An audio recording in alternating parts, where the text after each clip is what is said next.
Lead heaven. The reason why when you give your life to Christ, you didn't die and go to heaven is because every Christian given the mandate to populate heaven.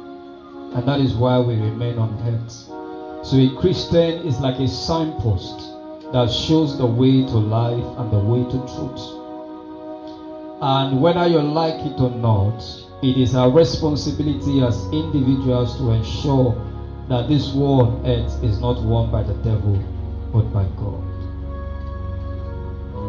You can't not serve a man faithfully if you don't know who he is. You cannot have a personal relationship with a person if you don't understand his do's and don'ts, his love, his likes and dislikes. Oftentimes, God has been misinterpreted. Oftentimes, a particular God has been stretched to the extreme, and another side of him has been killed. The balance of Christianity is to show God in all totality. And when a man understands God in all totality, with the little understanding that he has, because God is incomprehensible, it gives the man the balance to approach him. And that is what gives us access as Christians into the throne of grace. For the next few minutes, I will be speaking of God. You must know who God is before you can approach him. You must know who God is before you can approach him.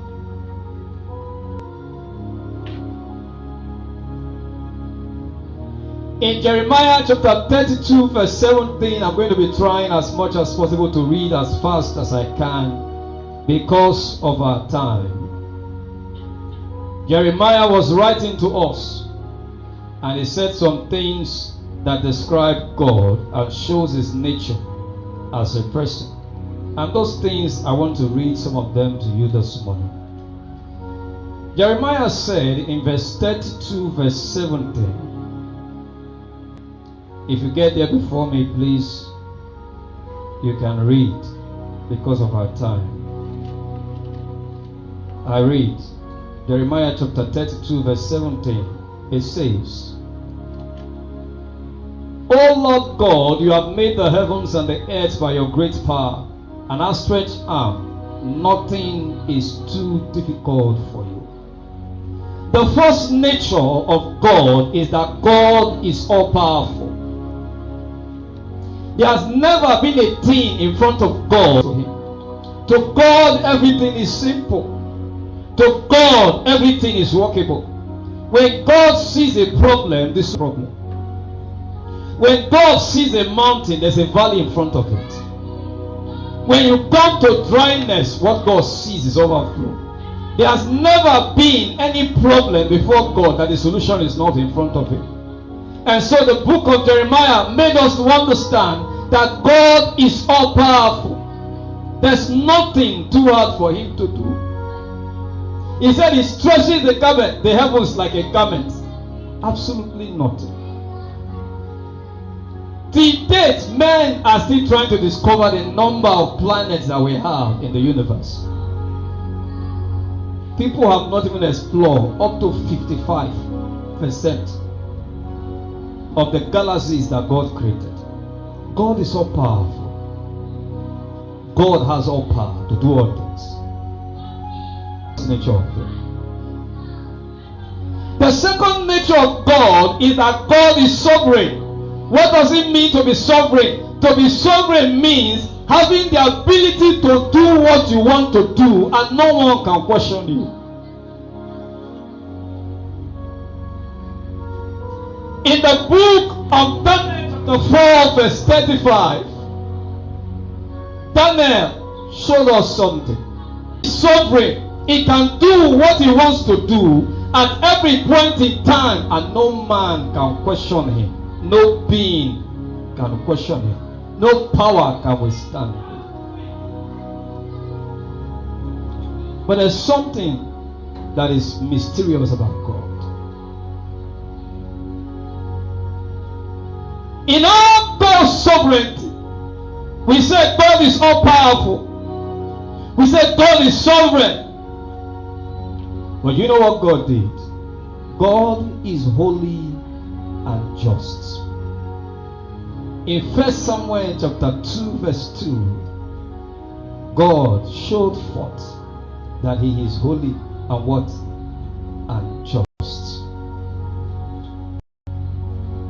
He is holy and just. He is holy and just. It says, there's no one holy like the Lord. Indeed, there's no one beside you, as there's no rock like our God.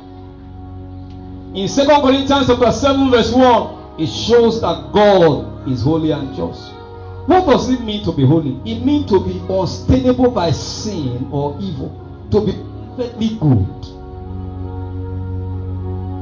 So God is all powerful. God is all sovereign.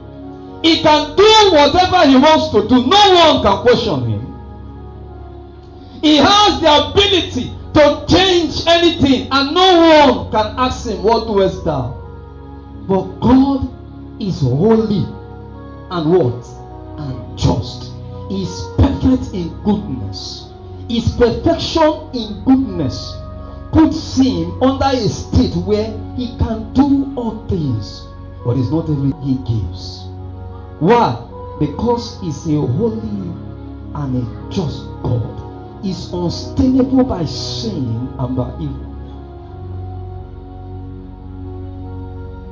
If you look at this extreme of God and you drag it to the extreme as a Christian, what you put up before people will be a wicked God.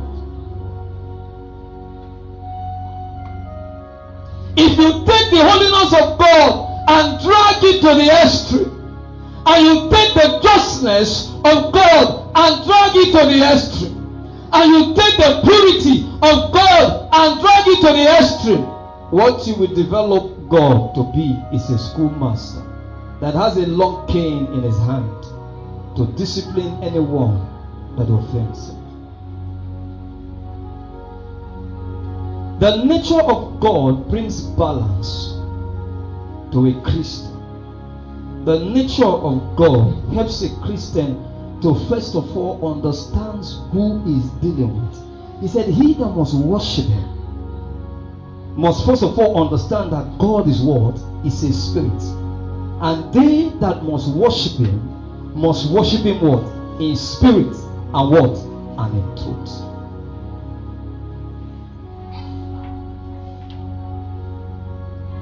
There's an aspect of God that is the nature of God. In when we read in 1 John chapter 4, verse 7 to about 20, he said, God is love.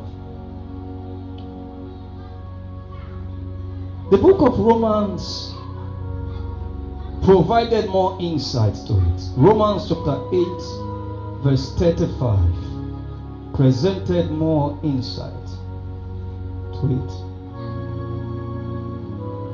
Now, what is love? Now, love for a person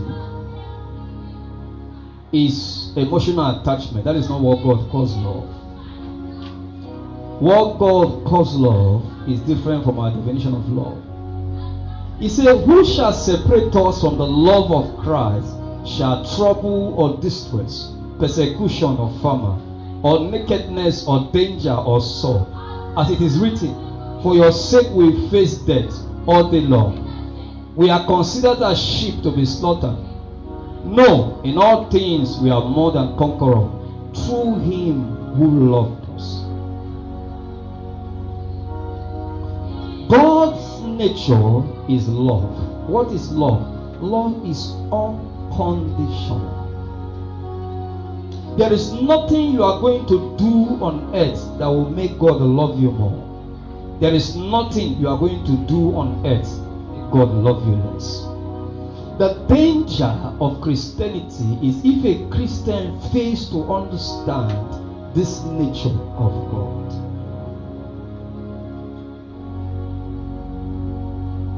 Do you know why God introduced love? When God created man in the Garden of Eden and placed him in the Garden of Eden, And he gave instruction to Adam and said, the fruits at the middle of the garden you shall not eat it. For the day you eat it, you are going to die. And that instruction was given to man. And Adam was in the garden, and the devil appeared and approached Eve and was able to convince Eve to eat of the fruit. When Eve ate of that fruit, and Adam, her husband, came and he extended the same thing to him, and Adam ate. You know what happened? Adam and Eve were cut off from God. So when God brought Moses